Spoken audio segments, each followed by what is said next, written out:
मुलांना तुमच्या चर्चांमध्ये कधी सहभागी केलात? हं. घरात घेतले जाणारे निर्णय असतात. जे आपण निर्णय घरामध्ये घेतो, हां. त्याच्यामध्ये तुम्ही कधी मुलांना सहभागी करून घेतलात? तुला काय कळतंय? तू आतमध्ये जा. हां. या छोट्या-छोट्या गोष्टी आहेत, ज्या मुलांच्या मनावर परिणाम करतात.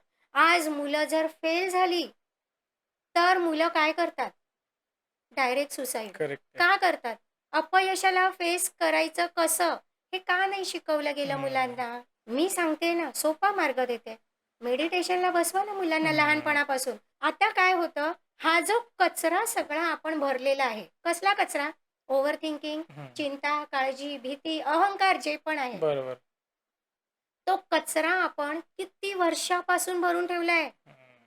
तो निघायला वेळ तर लागेलच. बरोबर आहे. बरोबर आहे.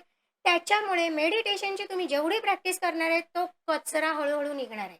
आता हं. मुलांच्या बाबतीत, जर तुम्हाला वाटतंय, जो कचरा मी माझ्यासोबत कॅरी करतेय, हं. एवढ्या वर्षापासून, तो तुमच्या मुलांच्या बाबतीत नाही झाला पाहिजे. हं. तो कचरा तुमच्या मुलाने कॅरी नाही करायला पाहिजे.